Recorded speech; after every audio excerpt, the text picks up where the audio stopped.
verse 17. So this is Genesis chapter 8, verse 17.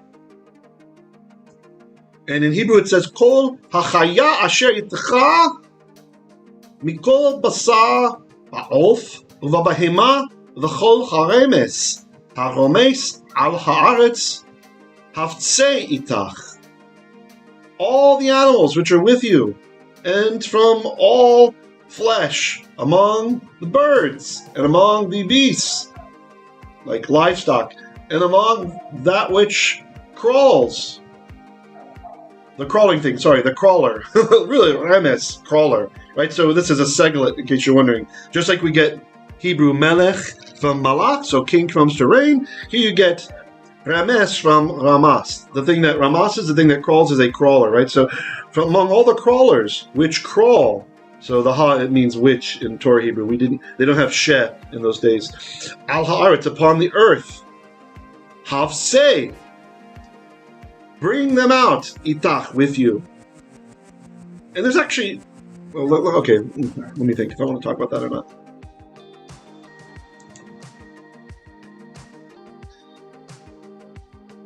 I think that this demonstrates Hashem's will that people be active participants in tikkun olam. So we have a hiphil verb here. So here it's saying, it's from Hebrew yatzah, to go out, but it's the causative form. Hiphil is a causative form. So it's saying, cause them to come out, bring them out, in other words. It's it's interesting. Noah is being given this responsibility.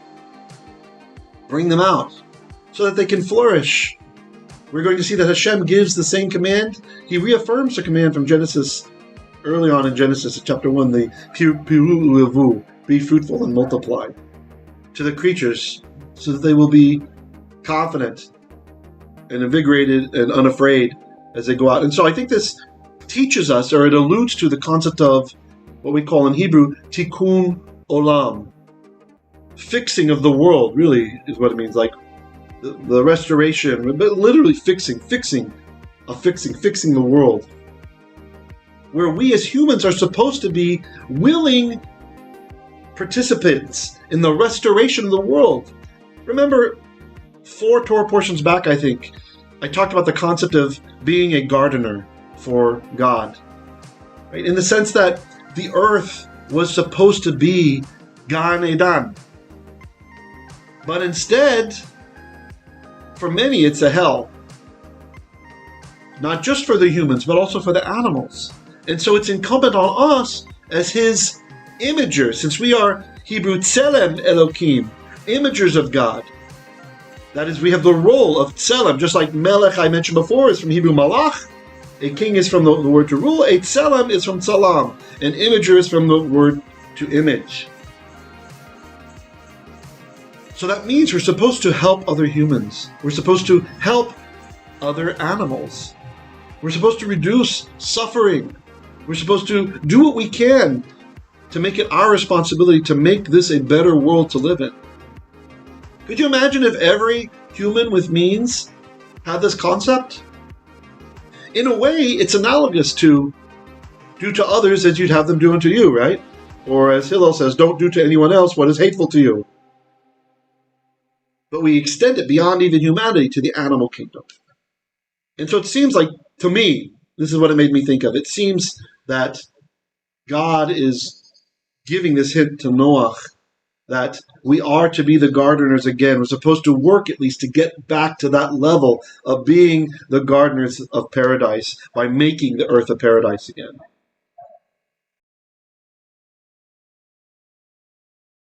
There's something that's worth mentioning here. You see how this is spelled?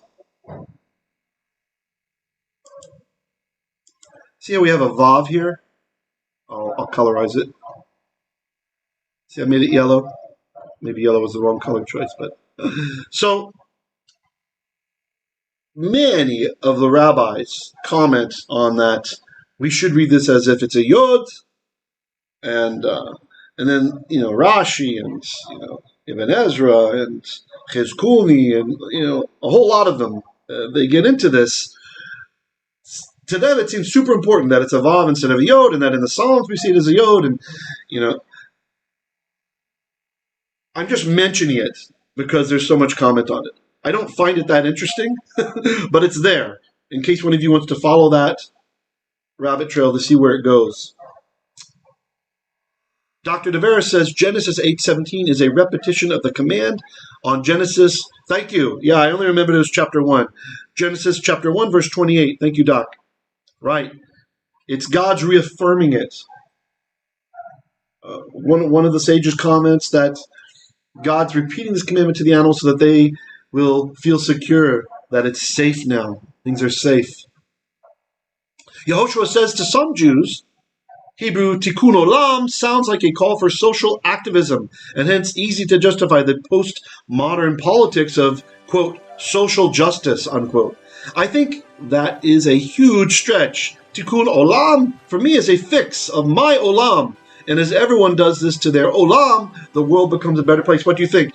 Okay, I agree with you wholeheartedly how the liberal Judaisms have run off wild with this as social justice. That is not the correct take on this. I also agree that it's about fixing your own house as well, right? But I think it's possible to do two things at once, right? So I totally disagree with the social justice aspect, so I'm on your side with this. And I agree with what you say about fixing your own. Like, a lot of times we say, it kind of has this double meaning, right? Because you are part of the olam, aren't you? Right? So if you're doing tikkun, if you're fixing the world, this can also be work on yourself. So this is useful. You guys might hear someone say, oh, I'm doing my tikkun, right? So they're working on improving their Hebrew midot, their character traits. That is also part of tikkun. But I think it's a mistake to become overly self-involved, for example, and only work on our own tikkun, right? Part of working on ourselves is interacting with humanity, right? Like, if we're just stockpiling what we have, for example, for our own projects, we're going to do this, and we're going to do this for the kids, and we're going to do this for the yard, or whatever, and we're going to learn 20 languages, and this is going to, by the way, it's not about anybody in particular. This is just, I'm generalizing, so I'm not talking about any of you. If you think it's about you, it's not. Focusing totally on self-improvement only in the absence or in the vacuum of the world that surrounds us, it doesn't really, it's an artificial improvement, I think. And so working on ourselves, on our own tikkun, must also involve the world around us. Otherwise, it's an artificial tikkun.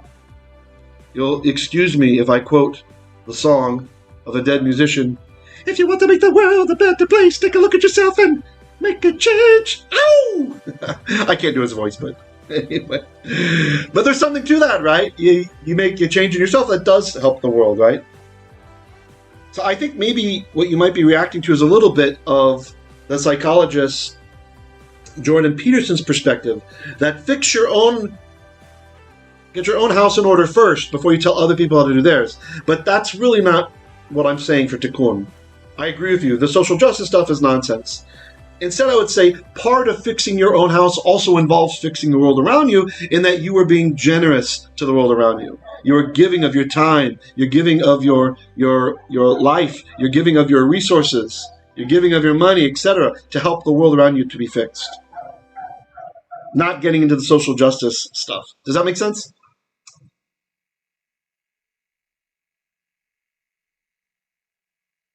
Yeah, well, there's balance. Yehoshua comments further on that. About what he considers to be his own olam. Yeah, of course. Well, there's balance in everything, right? I mean, the Lord loves a cheerful giver, but if someone gives 90% of their income and their own family starves, what good is that? Right? Right? Or if they don't have time for their children because they're spending all their time at the soup kitchen helping the poor and the homeless, and their own children end up becoming drug addicts because no attention from daddy or mommy or what. Yeah, what good is that? But there's balance. There's balance. We've often mentioned, Lester and Daniel and I used to love to talk about this one proverb, this one Hebrew mashal that says, do not try to be too righteous. And it's a very interesting and enigmatic proverb. You could talk about it for hours. Right? What does it mean? Don't try to be too righteous. Right? Some say it means don't be pretensive, like pretending that you're so great, right, for others. Right? I think on a certain level, it's about balance. About balance. If you're keeping Torah, some people, they like to do Hebrew Chassidut, which is what the Chassidim do, right? They add to the Torah, basically. They make it much more, it's like an overachiever mentality. And there's nothing wrong with that, right? So they basically see that God gives certain types of commandments, and so they speculate, well, if he likes that, he probably would like it if I do this also, right? But there's a limit for some people. Not everybody can do that. That's not for everyone. So I totally agree. Balance is part of tikkun.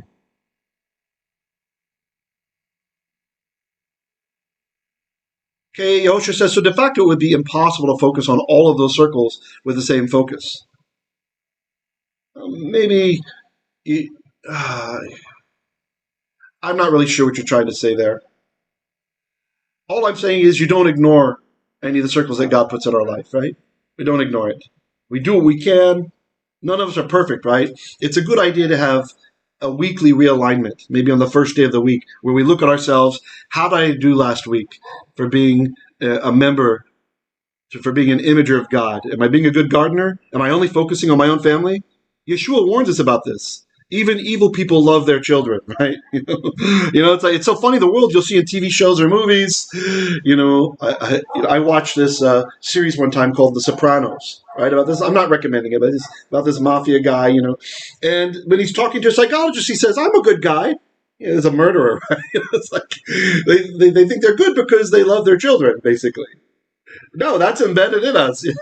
I mean, a cobra loves its children. Theoretically, cares for its children on some level. So it can't. When we're just doing stuff for our own family, that really means we're doing it for ourselves, right? If it's just about our own family, we're doing it for ourselves. It's an extension of ourselves. And so that, I think, is the real danger. I don't think most people are so giving and so helping and so volunteering and so, out there doing world missions or whatever that they neglect their family. I don't think this is usually the big problem. I think I need to restate what you're stating, okay? I think usually the problem's the opposite. They're so self-involved, which means they only care about their own family most of the time. They're only helping their own family. They only that they neglect tikkun of anything else but themselves, because the family is oneself, right? Does that make sense? Okay. And then here we get an interesting statement. God goes on to say, "V'sharetzu va'aretz ufaru v'ravu al ha'aretz." V'sharetzu, and swarm. Like, they shall swarm. So Qimchi comments, the reason why this time God uses the word Hebrew sharatz, previously applied to the multiple births by fish, is because this time only a very few of each species has left the ark, so that they needed the encouragement by being told they would once more be very numerous, which leads into the next repetition of the command.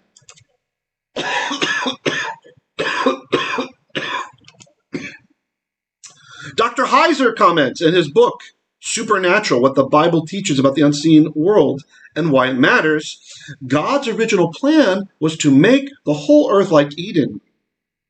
God wanted humans to participate in expanding his good rule over all the earth as it was in Eden.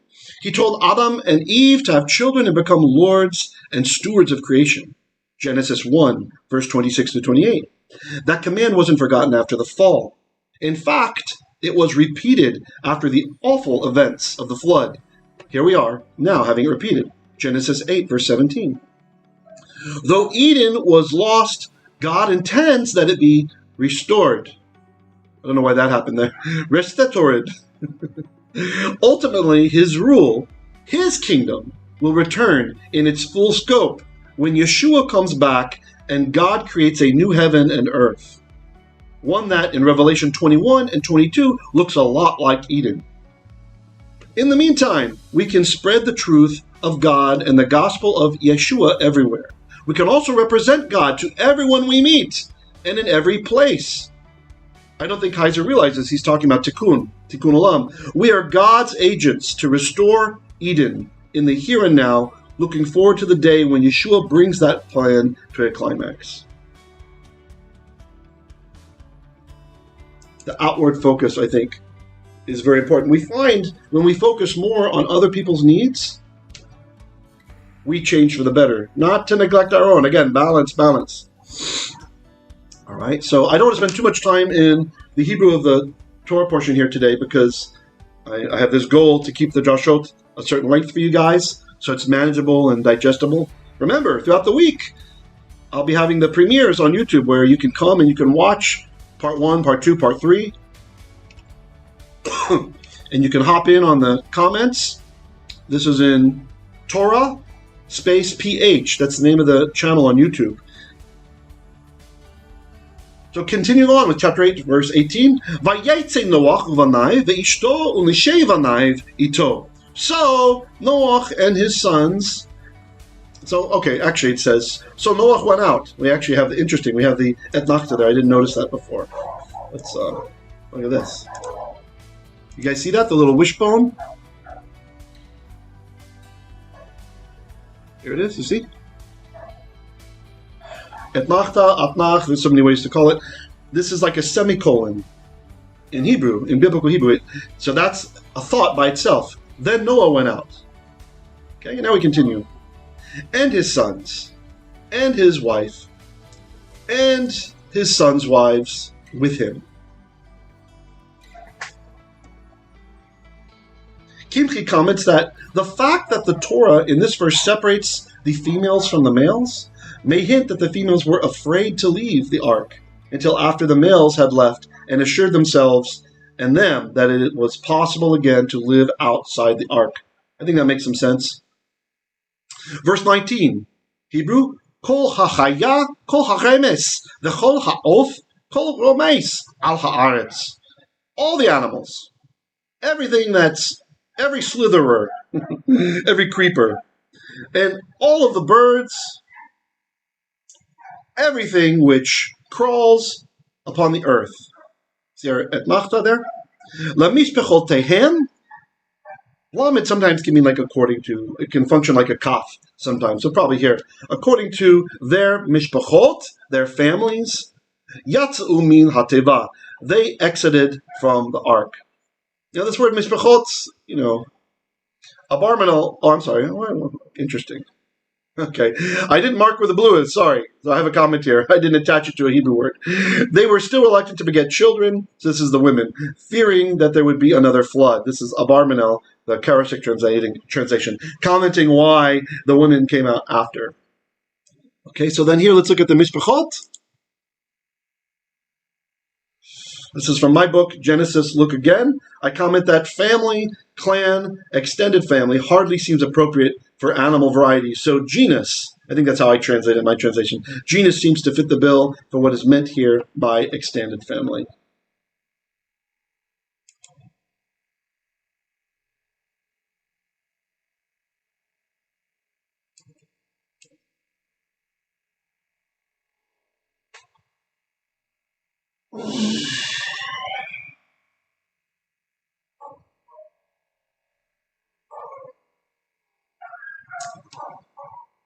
Interesting, the animation is not completed. I'm not sure what PowerPoint's thinking about. That says chapter 9, verse 9. Va'ani, hineni mekim et briti itchem. And I myself, behold, I will raise up my covenant with you all. Ve'et za'achem achaichem, and also your children, literally your seed after you all. Genesis chapter 9, verse 10. In the Hebrew it says, Ve'et kol nefesh hachaya asher itchem ba'of ba'behema u'v'chol chayat ha'aretz itchem. Pardon me, itechem. And also all life, literally nefesh, all animal life, which is with you among the bird, among the beast, and among the animals of the earth who are with you. Mikol Tse Min Hateyvah, lechol chayat haaretz, from everything which exits the ark to all animals of the world. Genesis chapter 9, verse 11, the Hebrew says, V'hakimoti et briti itchem, v'lo yikaret kol basar od mimei hamabul. This word here, mabul, this is that very significant word. It means flood, but it's not like the usual Hebrew word we use for flood. Usually we say shetef, Hebrew shetef, which means a flood, right? Like you might have there's too much rainfall and you got a flood. But the mabul is the flood. The word itself doesn't really mean anything about flooding, but it's come to mean the flood, hamabul, the one flood event, the deluge. Is everybody still with me? Please somebody write something. V'lo yihyeh od mabul, and there will never be again a destructive flood event, l'shachet, to destroy or to ruin haaretz, the earth.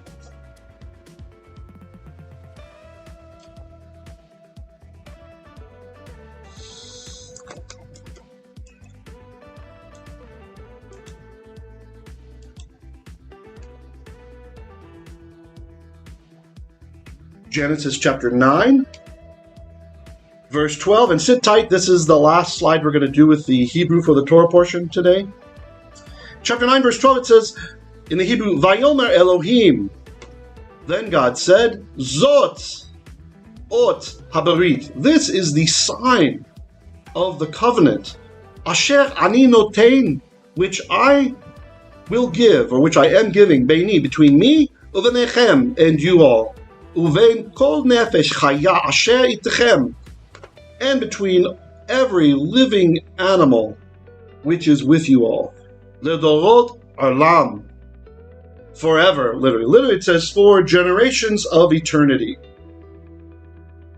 Verse 13 in the Hebrew says, Et kashti natati be'anan, my bow I have given, or I have placed, probably placed. Natan, this is from Hebrew natan. Most people learn it, they gloss it as to give, but it also means to set or to place. I have set in the clouds. Right, so here, this is supposed to be collectively. You could say among the clouds. The hayata le'ot berit beini uvein haaretz, and it will be for a sign of covenant between me and the world. Verse 14, V'haya be'ani anan al haaretz, v'nirata hakeshet be'anan. And it will be among the clouds of cloud, is literally what it says, right? So any place among the clouds, we might see it, over the earth.